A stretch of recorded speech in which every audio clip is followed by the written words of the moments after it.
Welcome to Monthly Math Moment, the web series where we take a quick peek into the modern elementary math class. I'm your host, Amanda McIntyre. In this series of episodes, we've been taking a close look at some of the common representations that we use to help make our mathematics visible to children. Today, we're going to take a close look at tape diagrams, sometimes referred to as strip diagrams. These get their name because they look like a piece of tape. Tape diagrams take quantities and show relationships using long rectangles in order for mathematicians to figure out solution paths when they have complex word problems that can be kind of tricky. One of the benefits of a tape diagram is that it can show part-whole relationships. Like in this tape diagram, where we have a set of emojis. 7 of them are smiling, and 3 of them are making the scared face.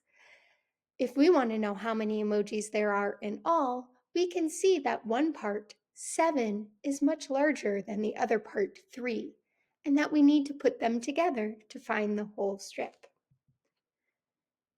This has a distinct advantage over other relationship models like number bonds. In a tape diagram, you really get a sense of the size of the different parts that you're trying to put together or take apart. Tape diagrams can also help us illustrate additive or multiplicative relationships. It can be hard to figure out if you're supposed to be finding the difference between numbers or if you're supposed to be putting them together. By creating a tape diagram like this that has 2 rectangles, we can really tell, oh, I'm supposed to be finding the difference here. Or in the case of multiplication, we can illustrate all of our parts being the same size.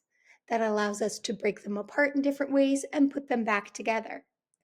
Or as students get older, we can even use a tape diagram to illustrate really big multiplicative comparisons that might be hard to imagine the amount of.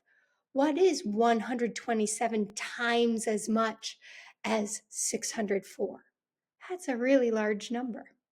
These are really powerful in helping students figure out what operation they should use, especially after tricky word problems like this one.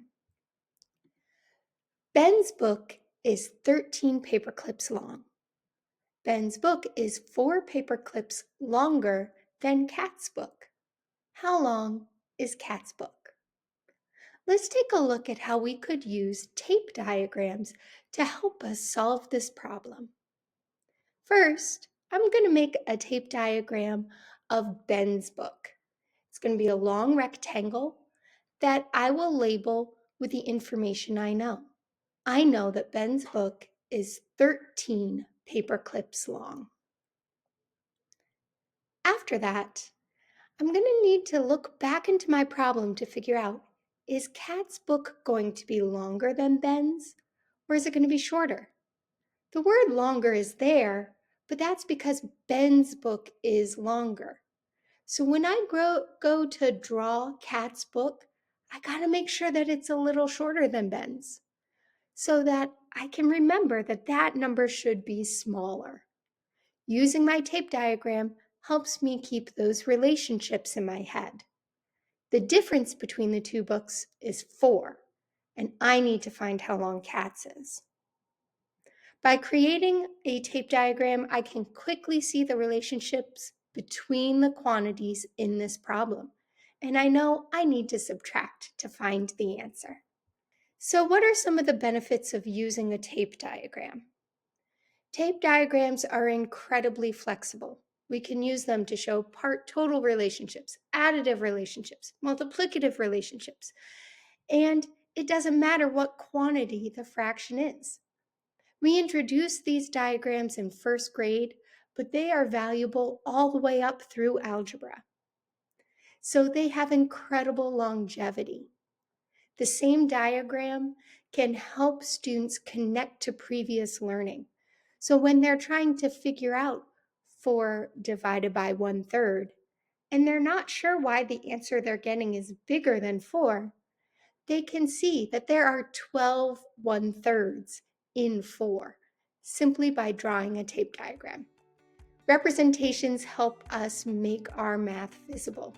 We can find quantities and relationships, and that helps us know what to do with them next. Next time on Monthly Math Moment, we'll take a look at another common representation introduced early on called a number line. Until then, thank you for tuning in to this month's Math Moment.